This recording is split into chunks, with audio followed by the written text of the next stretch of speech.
अस्सलाम वालेकुम मेरे समझदार पाकिस्तानियों। मेरा नाम रेहान तारिक है और आप मेरा यूट्यूब चैनल और फेसबुक पेज देख रहे हैं। करोड़ दरूद आका दो जहां नबी मेहरबान मोहम्मद मुस्तफ़ा सल्लल्लाहु अलैहि वसल्लम पर। इस दुआ और इस उम्मीद के साथ इस व्लॉग का आगाज करते हैं कि अल्लाह रब्बुल इज़्ज़त इस मुल्क के फैसला साजों के दिलों में समझदार पाकिस्तानियों के लिए नरमी पैदा कर दे।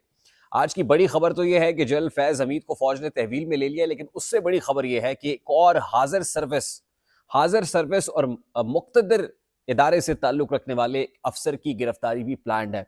ये एक बड़ी खबर है, एक्सक्लूसिव खबर है जो मैं आपके साथ शेयर कर रहा हूं कि जनरल फैज हमीद की बाद रिटायरमेंट ये गिरफ्तारी है और रिटायरमेंट के बाद चार्जशीट रखी गई है। लेकिन हाजिर सर्विस एक ऑफिसर है। अब मैं वो नाम इसलिए नहीं ले रहा इस वक्त कि यकीनन आपके सामने आ जाएगा।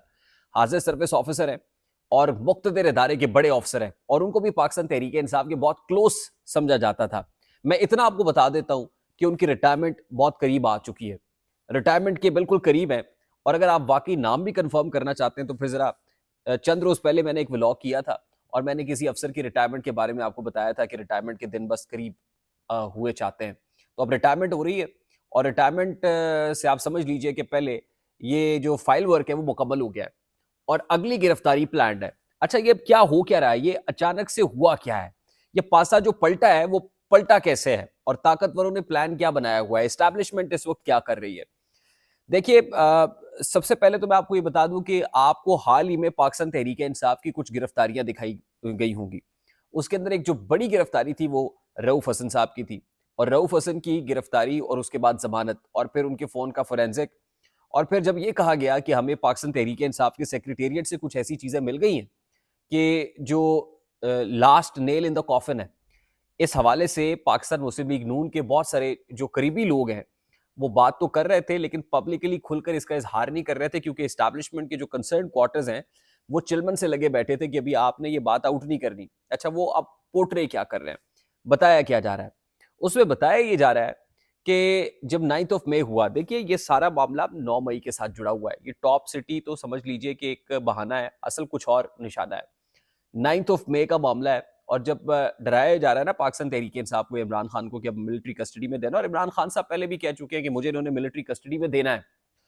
और वैसे बड़ी मानी खेज स्टेटमेंट हामिद मीर साहब की भी है कि ये पाकिस्तान तहरीक इंसाफ के लिए बहुत अच्छा हुआ है। ये जो स्टेटमेंट है वो इसलिए कहते हैं कि पाकिस्तान तहरीक इंसाफ के लिए अच्छा हुआ कि सारी डिक्टेशन इमरान खान साहब की मौजूदगी में पाकिस्तान तहरीक इंसाफ जनरल फैज हमीद से ले रही थी। और इस हवाले से जो फोन है वो इंटरसेप्ट भी हुए हैं, फोन्स का फोरेंसिक भी हुआ है, डेटा भी निकाल लिया गया है और बराह रास्त जनरल फैज हमीद अपना गुस्सा जो है, अपने इंतकाम की जंग पाकिस्तान तहरीक इंसाफ को इस्तेमाल करते हुए निकाल रहे थे। और जो ये कहते हैं ना कि फौज के साथ पाकिस्तान तहरीक इंसाफ को कोई और लड़ाने की कोशिश कर रहा है, तो आप यूं समझ लीजिए कि फौज के अंदर के लोग पाकिस्तान तहरीक इंसाफ को फौज से लड़ाने की कोशिश कर रहे थे। असल में वो अपनी जंग लड़ रहे थे, अपनी लड़ाई लड़ रहे थे। उनमें कुछ ऐसे लोग भी हैं जो बिल्कुल कॉर्नर्ड हैं, जो बिल्कुल कॉर्नर्ड किए हुए इस वक्त भी फौज के अंदर, जो बहुत लाइमलाइट में हुआ करते थे, आजकल लाइमलाइट में नहीं है, ये मैं आपको बता दूं, जो कॉर्नर्ड है। अब उनकी बारी भी आ गई है। अच्छा, 9th ऑफ मई के साथ जब ये सारा सिलसिला जोड़ा जा रहा है तो 9 मई से पहले अब एक स्टोरी जो सुनने में आ रही है, स्टोरी है और जो बावसूख जरा है वो ये स्टोरी बयान कर रहे हैं। उस हवाले से फौज में कुछ और ऑफिसर्स हैं, उनका कोर्ट मार्शल भी हुआ था। जिस वक्त कोर कमांडर लाहौर का कोर्ट मार्शल हुआ था ना, तो 2 कर्नल थे। कहानी ये है कि 9 मई से पहले जी 2 कर्नल थे जो जमान पार्क पहुंचे थे और जाके एक ब्रीफिंग दी थी और ब्रीफिंग का हिस्सा बने थे। और जिस वक्त कोर कमांडर लाहौर का कोर्ट मार्शल हुआ था गनी साहब का, सलमान फयाज गनी साहब का, तो उसी वक्त इन 2 कर्नल्स का भी कोर्ट मार्शल हुआ था।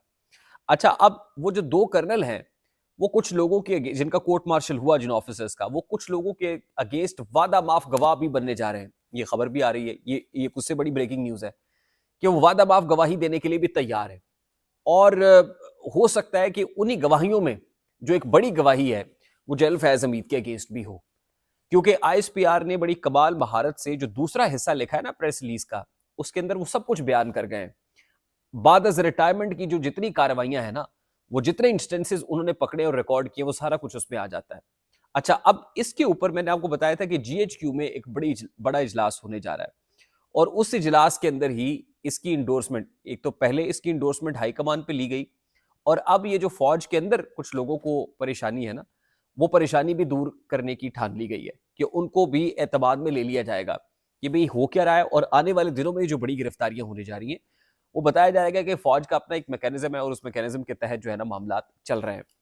अच्छा, अब इस सारे मामले में आने वाले दिनों में जो सियासी तौर पर बड़ी तब्दीलियां हैं, अगर किसी जगह पर कोई कुमक थी, कोई खराब कर रहा था मामलात को, तो वो तो कुमक अब मिटा दी गई है। वो लिंक जो था वो तोड़ दिया गया है। उसको तोड़ने के बाद अब आपको पाकिस्तान तहरीक इंसाफ के अंदर भी कुछ लोग एक्सपोज होते हुए नजर आएंगे कि जो अगर कुछ कुछ थे जो विकेट के दोनों तरफ खेलने की कोशिश कर रहे थे, ये एस्टैब्लिशमेंट की इमा पर काम करने की कोशिश कर रहे थे, अब आपको वहां पर भी कुछ लोग फिल्टर होते हुए नजर आएंगे। बिल्कुल ऐसे ही जैसे किसी के सर पे से हाथ उठा लिया जाता है ना, कोई यतीम हो जाता है, बिल्कुल उसी तरह से कुछ लोग आपको अब डायरेक्शनलेस बैलिस्टिक मिसाइल के तौर पर काम करते हुए नजर आएंगे।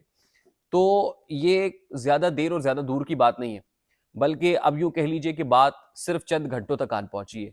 ये वो गिरफ्तारी है जिसके बाद कुछ और गिरफ्तारियां भी होनी है, मामला यहां तक रुकेगा नहीं। और उन गिरफ्तारियों का ताल्लुक हाजिर सर्विस फौजी अफसरान के साथ भी है। हाई रैंक्ड ऑफिसर्स हैं, हाई रैंक्ड है, क्योंकि डीजीआईएसपीआर ने अपनी प्रेस कॉन्फ्रेंस में कह दिया था कि छोटों को तो फिर भी माफी मिल सकती है, कि उनको पता नहीं था, वो वरगला दिया था किसी ने, भटक गए थे रास्ते से। लेकिन ये जो बड़ी मगरमच्छ है, असल में फौज बड़े मगरमच्छों को हाथ डालती है, और अब एक और बड़े मगरमच्छ पे हाथ डालने जा रहा है। और उससे पहले मैं आपको ये बता दूं कि एक खबर ये भी थी, और ये फ्लोट की गई थी, कि वो जो बड़ा मगरमच्छ है उसने इस्लामाबाद की तरफ रुख कर लिया है, और जब वो इस्लामाबाद जाएगा तो फिर वो बड़े बड़े बुर्ज उल्टा के आएगा। लेकिन पेशतर इससे कि कोई बड़ा बुर्ज उलटता, अब एक जो बुर्ज उल्टा है आज, उसके बाद वो खुद वो बड़ा मगरमच्छ उलटने वाला है। तो अब इसका फायदा किसको होता है, नुकसान किसको होता है, ये वक्त के ऊपर छोड़ देते हैं। मैं कोई कमेंट नहीं करता, क्योंकि मैं जब कमेंट करूंगा इसके ऊपर तो फिर आप इस हवाले से ना मुख्तलिफ किस्म की आरा कायम करने लगता है। मैं आपके ऊपर छोड़ देता हूँ, आप कमेंट बॉक्स में बताइएगा कि इससे नुकसान किसको होगा। खबर जो मेरा मकसद है खबर देना, और खबर मैंने आपको बता दी है कि ये दो इंपॉर्टेंट चीज़ें होने जा रही हैं।